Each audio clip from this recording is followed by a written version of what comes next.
আজকে রান্না হচ্ছে ভেন্ডির ঝাল। একদম ছোট ছোট ভেন্ডি, আলু, টমেটো, পেঁয়াজ, কাঁচা লঙ্কা আর সর্ষে দিয়ে ঝাল হবে। এবার একটু সর্ষে, কাঁচা লঙ্কা আর একটু আদা বাটা, এর মধ্যে তেল, নুন আর একটু হলুদ দিয়ে অল্প করে ভেন্ডিগুলো ভেজে নেবো একসাথে। বেশি লাল লাল করে ভাজবো না, হালকা ভাজবো। হালকা ভাজা হয়ে গেছে, এবার নামিয়ে দেবো। ওনার মধ্যে তেল দিয়ে দিলাম, এবার একটু কালো জিরে দিয়ে দেবো, তারপরে পেঁয়াজগুলো দিয়ে দেবো। পেঁয়াজগুলো একটু হালকা করে ভেজে নেবো। টমেটো আর কাঁচা লঙ্কাটা ভালো করে ভেজে নেবো। হলুদ, হালকা গুঁড়ো লঙ্কা, আবার নুন দিয়ে দিলাম।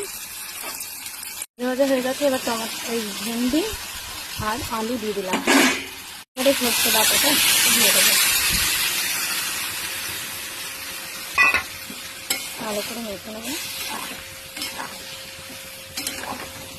গায়ে গায়ে কিন্তু হালকা হালকা তেল ছেড়ে দিয়েছে।